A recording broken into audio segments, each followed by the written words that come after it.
It's time to stitch section 2 together on the Sippin' on Sunshine quilt.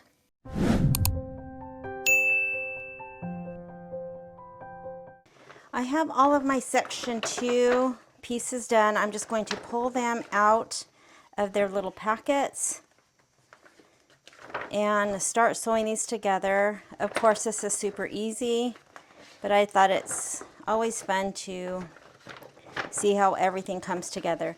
Now for the pinwheel that we did very first, I need one, so I will just pull one, leave the other one, and put that back with my other packets. And then the filler blocks, I need to pull a few filler blocks. Now I'm looking on page 73. This talks about section 2, putting it together. So it looks like I need this small green with the fruit. I need this larger pink and red flowers. This light pink, that's super cute. And then this floral. So the only one that's left is one more of these, and that will go in the very last section. So I'm going to go ahead and just put this back. It doesn't really need its own packet, but I'll go ahead and put these back with all of the packets, and we can start getting these stitched together. So I'm just going to look at the picture and decide what needs to be sewn together.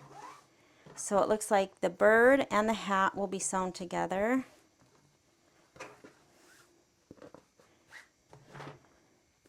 Then it is the clouds and this little red and white filler block and this green. Then it's going to be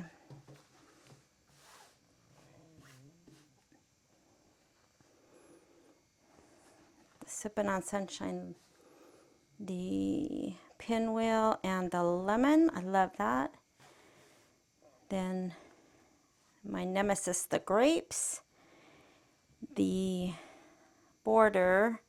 I don't think it matters which way it goes. I think it's this way.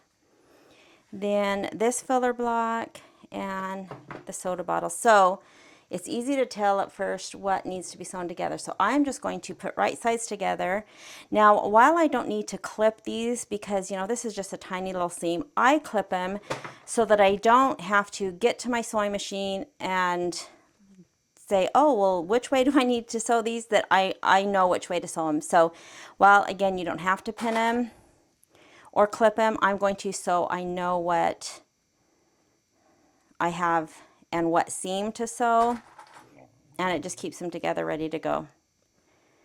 However, you could just turn everything to the right because that's how you're going to sew. I'm going to sew these two together, so I could just put these facing together and mark it. I like to go ahead and clip, and then I don't have to usually readjust because they're even. And then let's see, these we can do, I'm going to do these two, the lemon and the pinwheel. These four are the same size, so you could do the pinwheel and the grapes and the lemon and the filler and then sew those together. I think I'm just going to sew them so I have 3 rows that will be attached to that.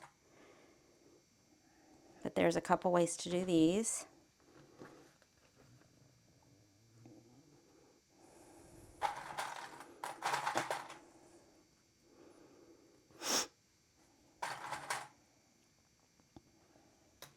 And then this filler block, and just of course on the filler blocks, if it has the basket, you make sure that you don't accidentally put it on upside down. So that needs to go like that.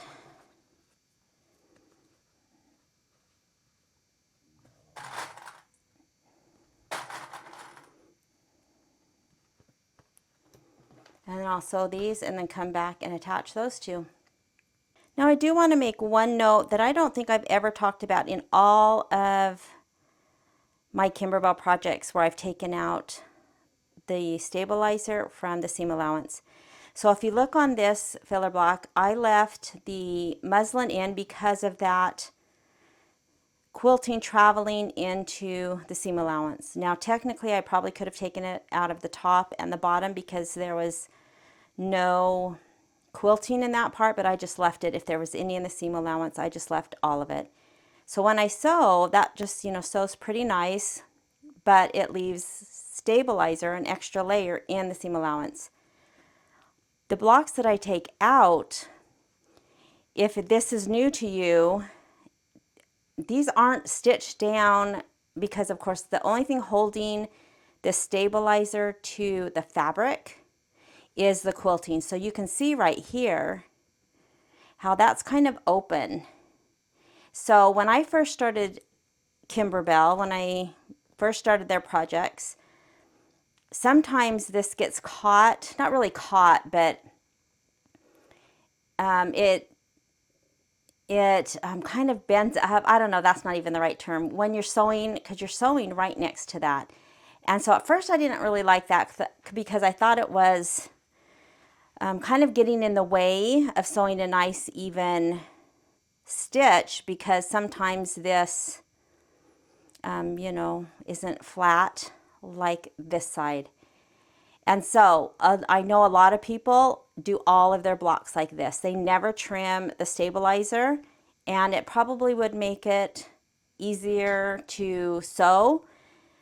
For me, it was worth taking it out because I had less bulk overall in my seam allowances. But again, this is not something that you have to remove. If you want to leave the stabilizer and have them all like this with the stabilizer in the seam allowance, and then it doesn't, you know, your foot won't have a chance to like maybe get under that piece that's open. And if you've stitched these, you'll know what I mean. And if you haven't stitched it and you've trimmed, you'll know what I mean when you start to sew it. And if that's bothersome or you don't like that, then just trim your batting and trim with leaving your tack down in, and don't take out that stabilizer. All right, so I'm gonna go get these stitched and then we'll put the final section 2 together. I finished stitching, and as I was just opening them up to look at them, these 2 filler blocks, I thought, that's weird. I've got the basket, but nothing lines up. And if this was supposed to be a basket, I would think that those lines at the bottom would line up as well as the bottom of the basket. And you can see that the back tack down of that quilting lines up, but that the baskets aren't in the same position. So I thought, well, that's weird. I thought maybe this was supposed to be like a continuation of the same quilting over 2 different borders. So I was going to pull up my quilting to make sure that I stitched the right one, or that I didn't somehow make a mistake with the aligning, and then realized there are 2 of these greens. So I pulled my filler block, pack it back out, and I wasn't even paying attention because, of course, in my little picture on where this section is put together, you can't see. So it's supposed to be the green that has the clouds. So I'm glad to know that this one didn't stitch out, not in the same, but I'm curious as to why these would not be aligned the same. Anyways, I'm not going to worry about it because they don't go together. So I'm going to remove this one. There's 2 of the green. Make sure that you pick the cloud with the little basket with the pink and red flowers. All right, so I'm going to go re-sew this one and then press these. And I'm going to show you what I use to press my seams, especially when they're super thick, like they are when they have the stabilizer in. All right, so let me fix this one and then we'll continue.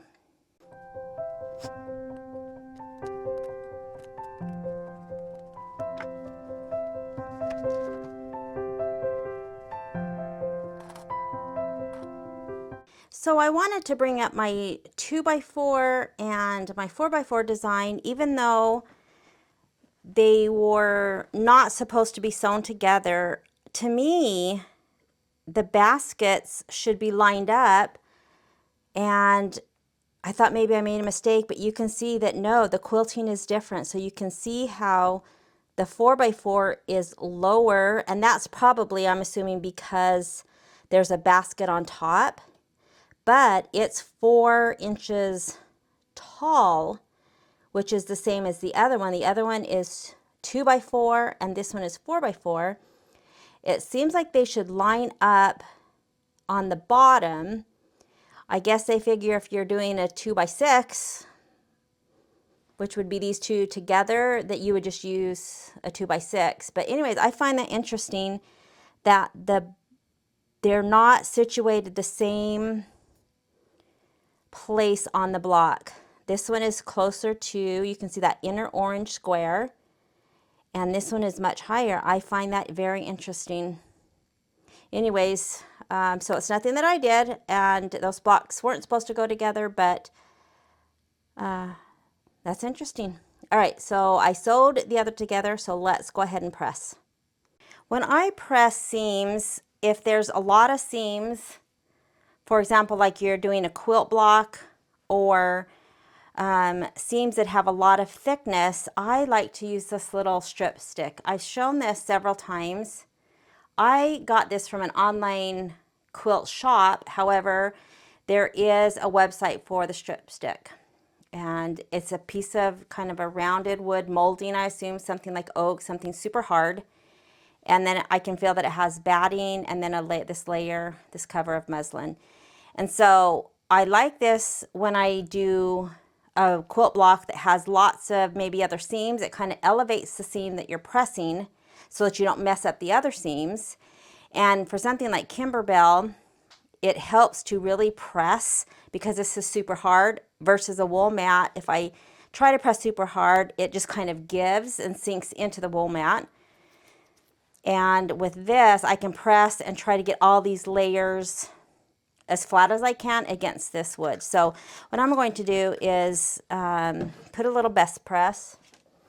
I really want to try to get these as flat as I can. I am going to set it first, and then I am going to press these open because both of these have, I'll probably press, unless there's a reason not to, press them all open. But especially because both of these blocks have the stabilizer still attached, so I have several layers, and so I definitely want to press that open. And so I first just finger press just to get it started, and then put that in the center. And I can really press, because this is, like I said, it's super hard, and I can get a nice press and get that as flat as I can. That looks good. And then, of course, I'll usually come and just kind of iron over the back. On these, I can iron over the front. There's metallic thread, but I haven't had an issue. I don't iron too long on it. And then look how nice that looks. All right, so that's ready. Now for something like this, of course, if I press from the front, I need to make sure not to press over the vinyl or cover it. I'm far enough away from the seam that I can probably not have to do that.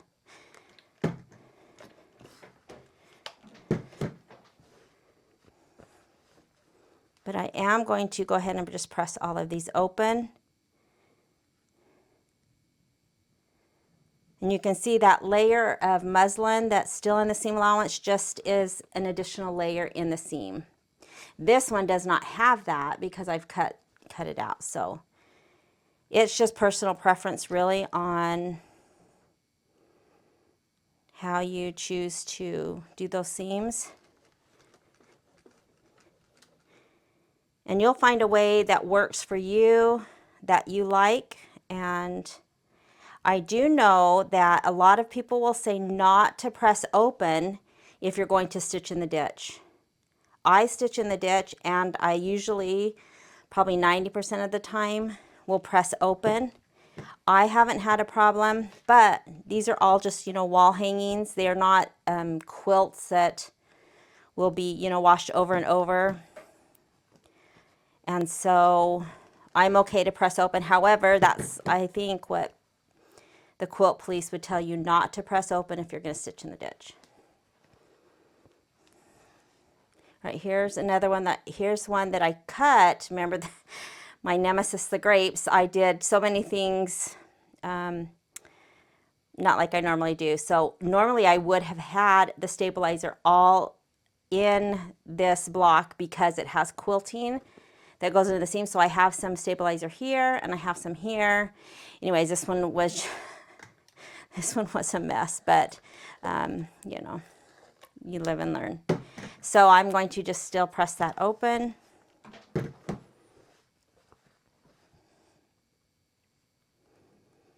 But it's a super cute block.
So I have everything stitched together in sets, and I had originally clipped this wrong, but luckily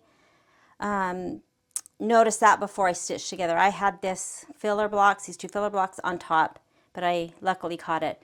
So now I just need to sew these together. Now I went ahead and pressed all of the seams open, even though on especially these two, I wanted to press up. They laid really nice, just all one way. But because this seam will line up with this, and these two seams, I felt like it was better to go ahead and press them open so that I could, you know, have a little bit better join here since there's so many seams going together. All right, so now I will just sew these together. I'll sew two together, and then just while I'm still at my sewing machine, sew the other, and then I will come press them all. Section 2 is done, and I love it. I just love all of the blocks Kimberbell does. They are just so unique. Again, these are probably one of my favorites, but I love every single thing about this. All right, so the back, I did go ahead and press all of the seams open. Sometimes I will just press, you know, final seams one way. Sometimes they tend to lay better, but I just pressed them all open. I don't know how this is going to fit with the, you know, the next section, so I just pressed them all open. It looks great. And section 2 is done.